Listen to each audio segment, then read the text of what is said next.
Buen día, buenas tardes.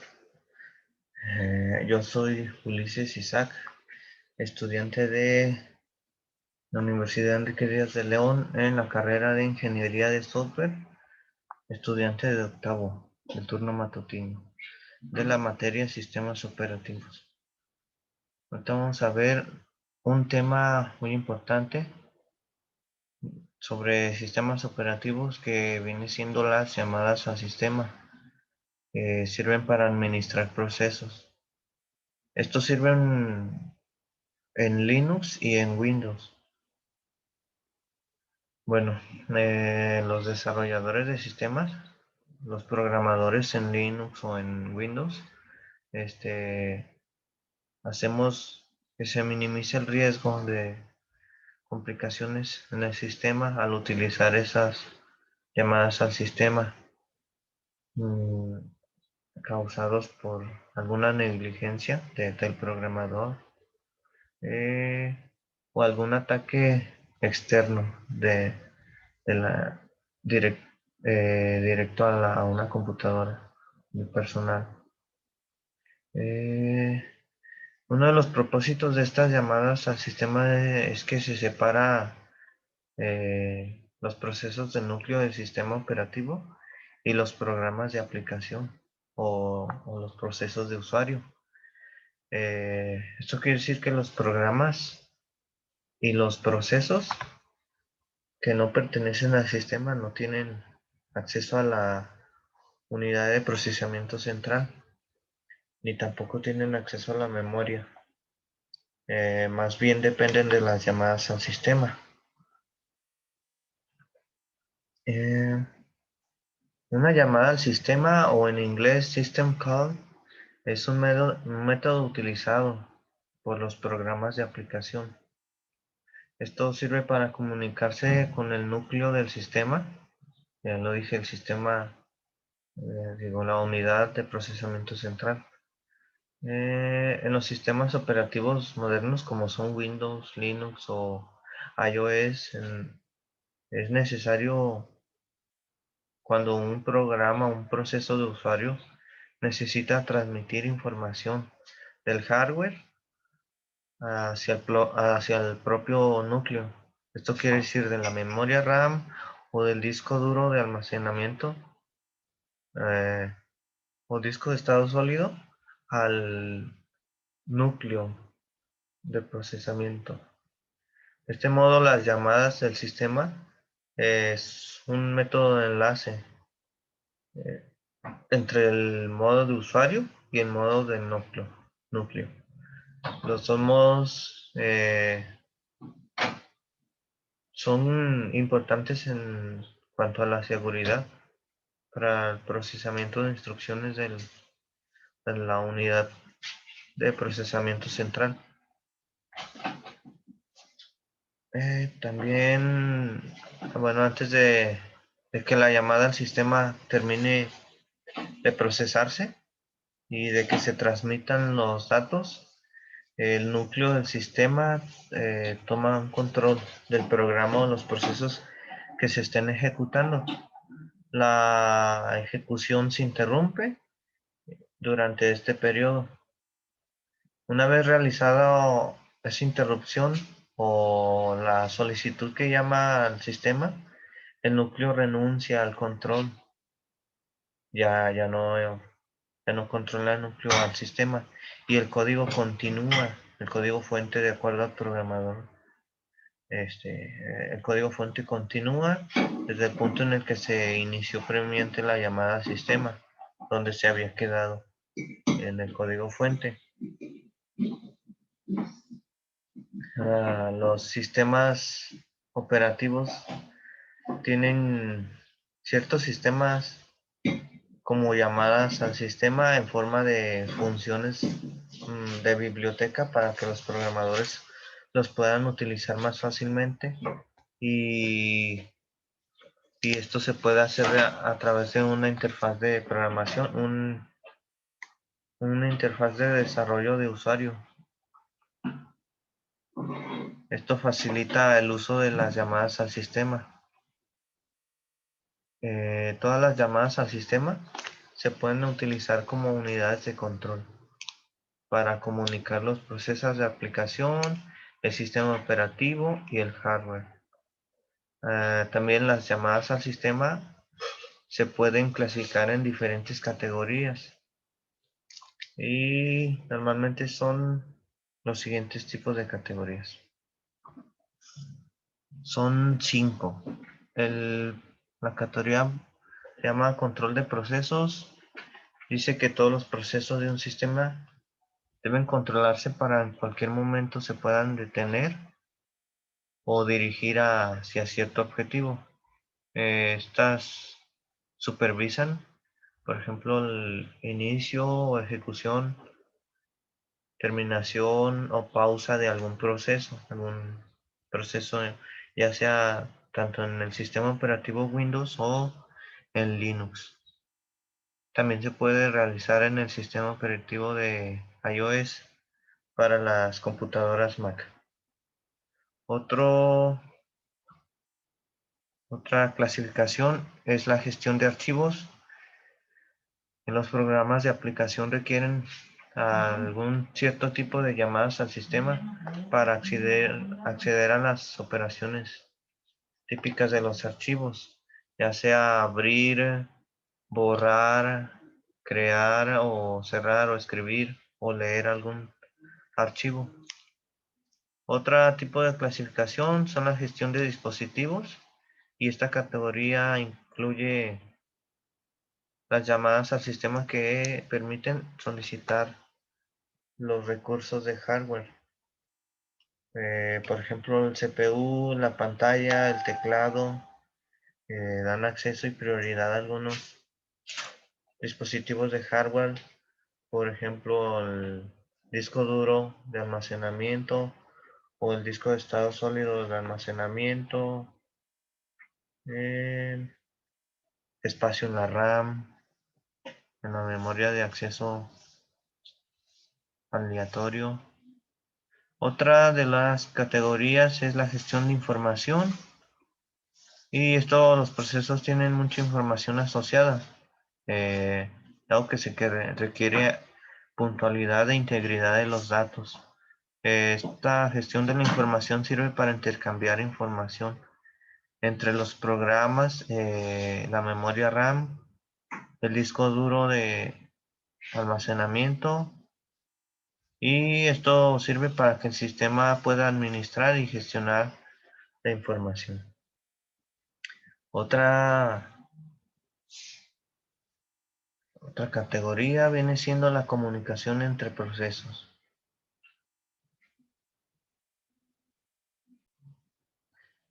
La comunicación entre procesos se puede garantizar en una interacción con el sistema operativo y los distintos programas de aplicación, ya sea que se estén ejecutando en Windows o en Linux. Los procesos individuales están coordinados por las llamadas al sistema con el fin de la comunicación. A continuación aquí tengo una tabla, espero se vea un poquito bien e legible, que muestra los tipos de llamadas al sistema. Por ejemplo,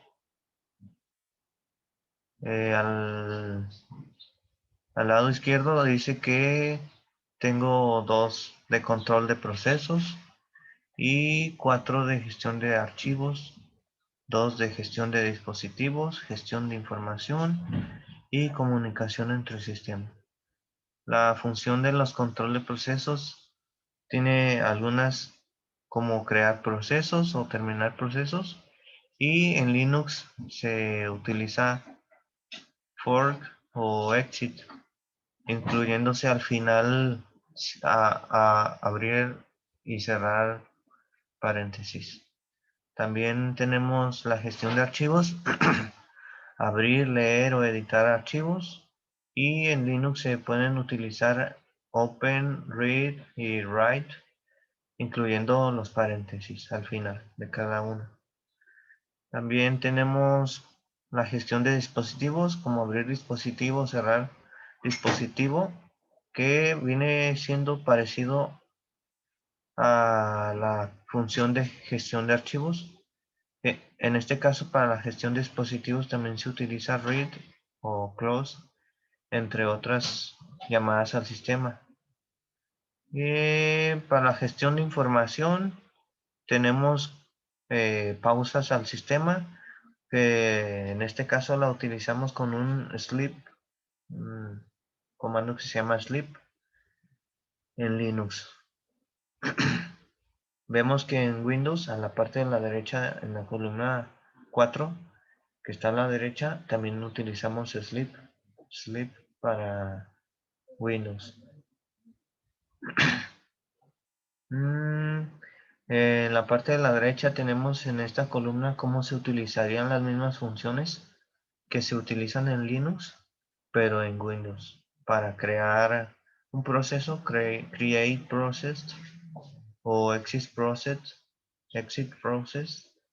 create file, read file o set timer, de acuerdo a como el usuario las vaya necesitando. En este caso, el usuario que las necesita o que las administra viene siendo el sistema operativo en los procesos de un programa o el mismo programador que determina cómo se desarrolla un programa de acuerdo a esas funciones de llamadas al sistema. Con esto terminamos las llamadas al sistema y continuamos con la implementación de procesos e hilos en Linux. Los procesos requieren sentencias de entrada y salida, ya sea para interactuar con el dispositivo de almacenamiento de datos o para imprimir datos en pantalla, como los datos de texto en Windows o en Linux. Estas sentencias tienen la necesidad de conexión de las llamadas al sistema y producirán una espera del proceso, o sea que se van a detener mientras se están ejecutando en algún momento. Esto hace que no continúe el resto de los hilos que se estén ejecutando y este proceso haya generado una pausa al sistema. El tratamiento de segmentos de código de dos o más hilos, que por lo general es lo que se utilizan, se ejecutarán por medio de saltos, se llaman jumps, son saltos largos. También un proceso podrá direccionarse a cualquier hilo por el generado, pero al principio se tienen las siguientes restricciones. Son dos. El proceso no podrá realizar un salto no generado directamente por él, sino por el hilo. Si el hilo fue generado por otro hilo, se deberá seguir la línea de descendencia para el pase de datos. Pero si se permitirá en cualquier función pueda pasar información al proceso generador. Y aquí tenemos una gráfica donde nos muestra en las líneas azules qué es lo que sí se puede permitir. El proceso generador puede generar funciones y esas funciones pueden generar procesos generadores. Pero los procesos generadores no pueden generar funciones secundarias por esta restricción que les mostré ahorita. Otra restricción dice que puede realizar un salto largo de un hilo para pasarse el control a otro hilo que no sea de la misma familia generado por un hilo. También los saltos permitidos se muestran aquí en la gráfica con una flecha azul y los no permitidos en la flecha punteada de color rojo. Vemos que el proceso generador sí puede crear una función 1 y una función 2, que viene siendo función primaria y secundaria. Pero de una función primaria a una función secundaria no se puede crear una llamada al sistema o un hilo de proceso. Otro tema importante es el arranque de Linux, que aquí arriba muestro de manera gráfica cómo se va generando el arranque de Linux. Primero, sistema inicia con el BIOS y así secuencialmente se va con el MBR que lo va cargando y luego el group de inicio y carga el sistema operativo desde el kernel y después pasa a los niveles de proceso de inicio. Y por último carga los comandos de usuario. Al pulsar el botón de encendido del sistema en una computadora, nos aparece una pantalla de inicio de Linux. Después de esto, la sesión comienza a funcionar. Después de la primera pantalla, vemos que inicia una sesión de nuestro sistema operativo Linux. Para esto existe un proceso de arranque dividido por etapas. Como ya lo dijimos, son 6 etapas. Para esto, el proceso de arranque de un sistema Linux consta con 6 etapas. Primero entra por el BIOS, MBR, group, el kernel, el init, se lanzan los programas del nivel de ejecución y pues empezamos con el BIOS. El BIOS es el sistema básico de entrada y salida, o en inglés Basic Input Output System. Su misión es buscar el arranque, el cargador de arranque y ejecutarlo.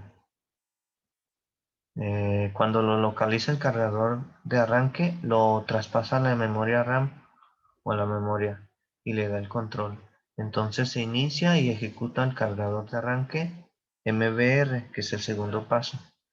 Al ejecutarse el cargador de arranque MBR, o en inglés Master Boot Record, lo encontramos en el primer sector de la unidad de arranque, normalmente en el siguiente comando, que sería diagonal dep, diagonal sda o diagonal HAD. Esto consta de 3 partes que se reparten sobre un tamaño total de, por lo general, 512 bytes. En los primeros 446 bytes se guardará la información del cargador de arranque primario. En los segundos 64 bytes se almacena información sobre la tabla de particiones. Por ejemplo, la partición 1, que puede ser el swap, o de acuerdo a lo que el administrador del sistema creó.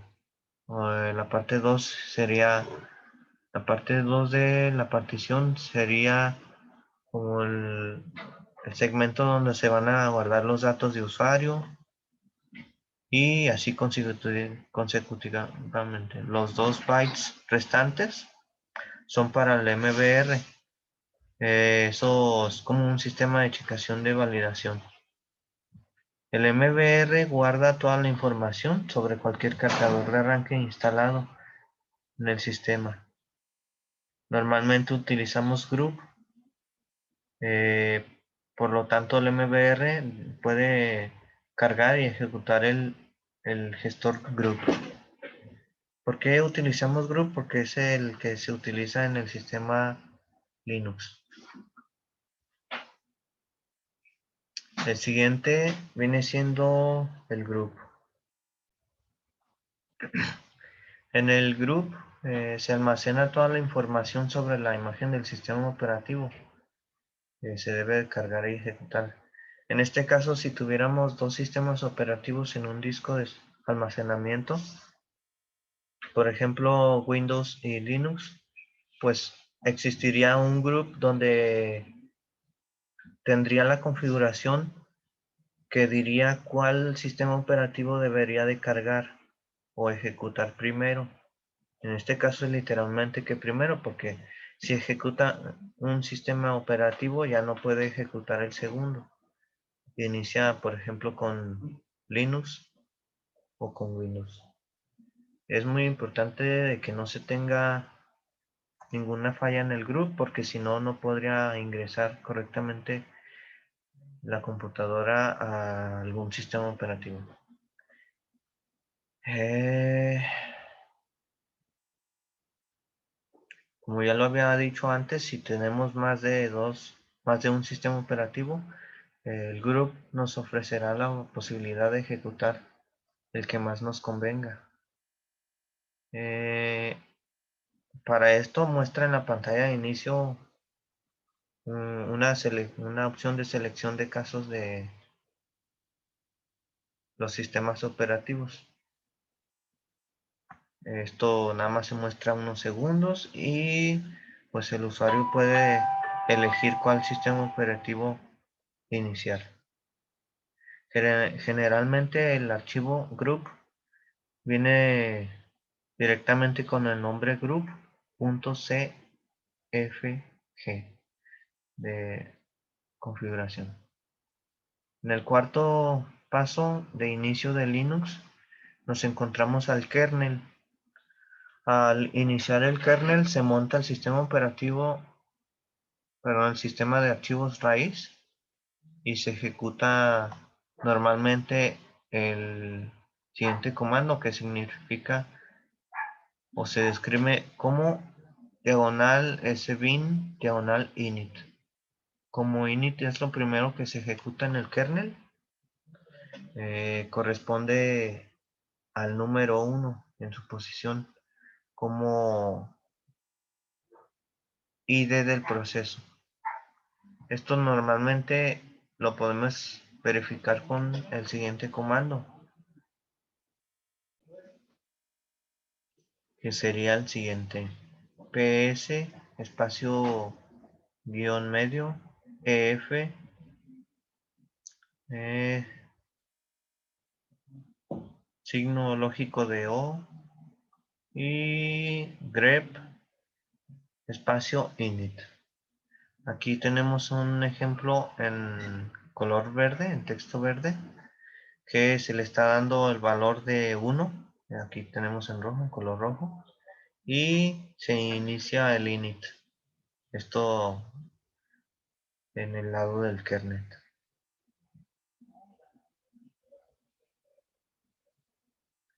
También se ejecuta en el quinto paso el init, y este comprueba el archivo e indica el nivel de ejecución.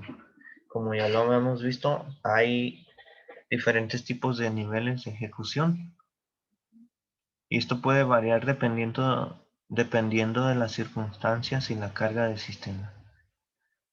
Normalmente existe, sí, lo establecido es que existen 6 niveles, eh, incluyendo uno que, pues en este caso sería el séptimo. Y primero que nada, pues está el nivel 0, que significa detenerse o parar. Continuamos con el usuario exclusivo, el modo multiusuario sin acceso a NFS o el sistema de archivos de red, el modo multiusuario sin restricción, el modo reservado, que se utiliza para excepciones, el modo X11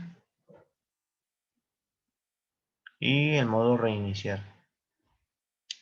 En este caso, init verifica e identifica el nivel de inicio predeterminado del archivo. Esto puede variar porque es común.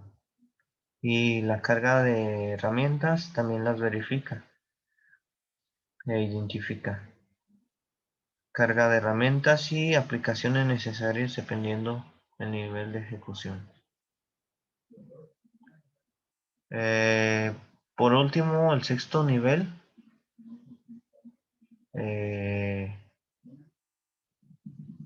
viene siendo el run level o el nivel de ejecución. Esto depende de su nivel de ejecución. El sistema iniciará las aplicaciones desde los siguientes directorios. Y aquí tengo una pequeña secuencia de los niveles de ejecución. Normalmente vienen escritos como diagonal etc, diagonal rc.d, diagonal rc, y dependiendo del nivel se escribe el 0, el 1, 2, 3, 4, 5 o 6. Por ejemplo, rc0.d, diagonal. Es posible que también tengamos directorios con enlaces simbólicos de tipo rc.d o rc1.d y así consecutivamente. A continuación muestro las referencias de donde saqué la información y con esto termino la presentación. Para esto voy a compartir también mi pantalla. Y aquí vemos cómo se ejecuta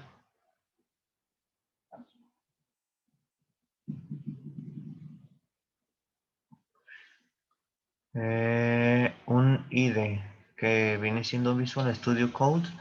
En este utilizo llamadas al sistema, por ejemplo, lo que les venía diciendo en una tablita anteriormente, que viene siendo que es como una pausa al sistema, un retraso en la ejecución para un número de segundos, número determinado de segundos.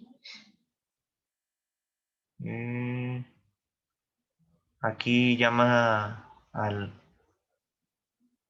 a un hilo. Aquí imprime una hora o un tiempo y llama la hora al sistema. Y aquí imprime por texto esta continuación de texto que viene siendo hilo 1 o hilo 2. En caso contrario de que no se pueda ejecutar esta secuencia de código fuente, da una excepción y muestra por pantalla que no se pudo ejecutar el hilo. En este caso, para que se pueda entender más, ya le cambié aquí. Y guardo.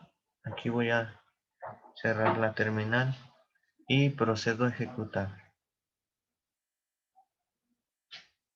En este caso ya se está ejecutando y está llamando al sistema. Está ejecutando esta parte del código fuente donde muestra por pantalla y en texto hilo 1 o hilo 2 y manda a llamar al sistema el día de la semana, el mes, el año y la hora del sistema junto con el año. Y así queda comprobado que sí puede ejecutarse llamadas al sistema desde el sistema operativo Windows, así como también se puede ejecutar desde el sistema operativo Linux.